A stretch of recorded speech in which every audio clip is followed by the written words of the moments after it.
Hello! Good afternoon! Andito po ako ngayon para magbigay po ng tips sa mga gustong mag-apply dito sa Hong Kong, mga first timer na wala pang idea during interview. Ito po ay tungkol sa magbibigay po ako ng tips, halimbawa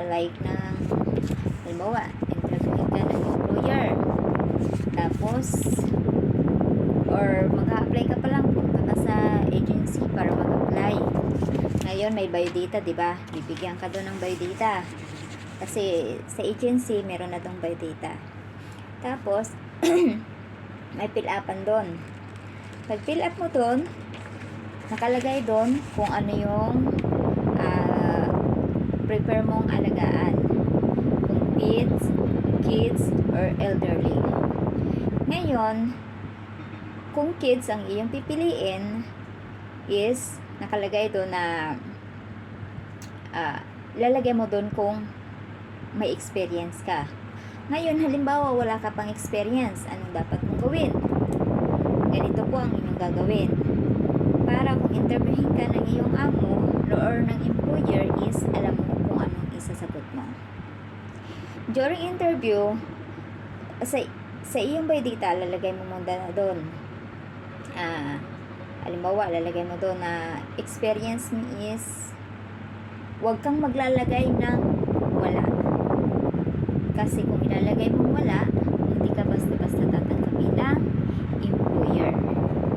Halimbawa, hindi ka pa nakapag-abroad, hindi ka pa nakapag-alaga ng bata sa inyo, or hindi ka nangatulong, pero meron kang anak, o kaya dalaga ka pero meron kang pamangkin, so ibig sabihin meron kang experience.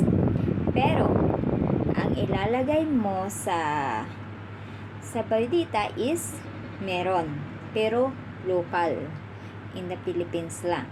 Tapos lagay ka doon ng address na kunwari yun yung employer mo, at least 1 year experience is okay na yun, maintindihan na yun na magiging employer mo during interview kung willing kang mag-alaga ng bata. Yun ang una kong tips sa inyo. Para kung interviewin ka ng amo mo, sabihin mo sa kanya na meron kang experience at nakapag-alaga ka na ng bata, local lang, hindi ka pa nakapag-abroad. At isa pa, nakapag-alaga na rin ikaw ng pamangkin mo or kapatid mo. So, additional yon. Sabihin mo kung ilang taon yung pamangkin mo or yung kapatid mo. So, additional experience yun. And then,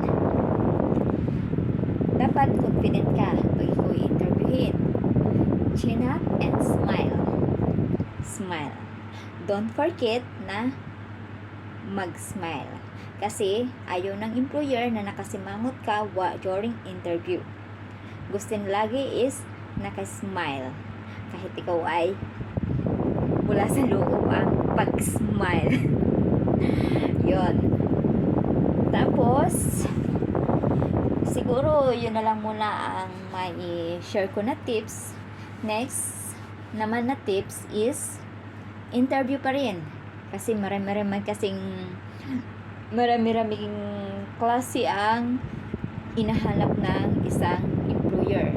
So ngayon, ang next na i-video ko is about sa tips about sa baby.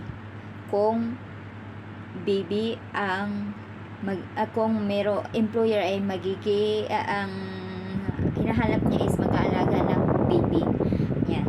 Yun po ang aking next na i-video. Yun lang. And